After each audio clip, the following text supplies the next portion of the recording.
My name's Samuel Williams, and right now I currently serve on the production team, Code Red team, and Journey students.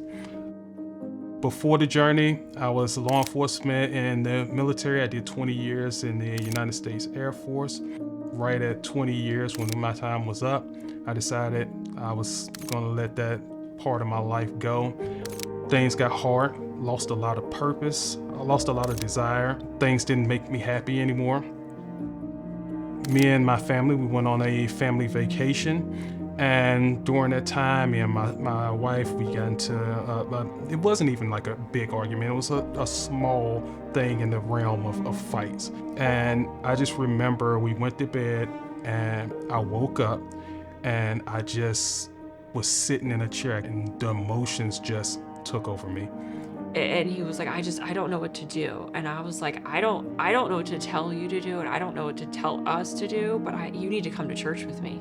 I was like, I know that sounds crazy, and it's the middle of the night, and I've never asked you before outside of our usual routine that we had. And I was like, I'm not pressuring you. I was like, but I don't know what else to do for us. She ends up going over to the Journey, the church that she had found, and she called me. She said, hey, look, I forgot. I can't remember what it was. She said, I forgot something. She said, can you bring it to the door? And I said, you know what? If you're coming back, I'm gonna put on some clothes. I'm gonna go with you.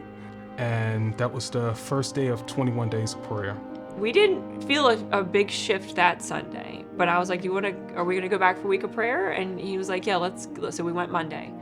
And Monday was, it was a powerful Monday. And I remember him praying, and I remember worship, and I remember just his arms going up just a little bit, just like this. But by Wednesday, his arms up, praying. And I cried and I prayed, and he went up. It was at the time when I think he went up to the altar, and Dio was up there in this wonderful prayer team we have, and his arms were up like this. And I just was looking at him, and I just prayed, and I prayed to God, and I was like, God, save him. Leave the 99 and save this one. I was like, he's seeking you. And I made a deal, and I said, God, if you save him, I'm all in. I remember the worship team and the songs that they were singing. Everything just felt like it was directed at me.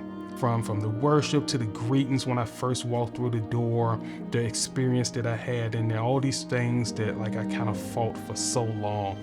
It felt right. So now if you ask our kids, because they got baptized recently, and they said, do you believe in God? And they said, yes. And they said, why? They said, well, my mom took us to church, but my dad took us deeper in faith. I love the fact that like I get to do things like this and share this experience, because I know I'm not the only person that's been at the bottom of the barrel. The man that I was trying to get back to, that military person, that version of myself that I was saying that I'll do anything to get back to that, because that's when I felt complete. God said, no, I want something completely different for you. And the man that I am today is so far from the version of the person that I thought that I was supposed to be. It's night and day.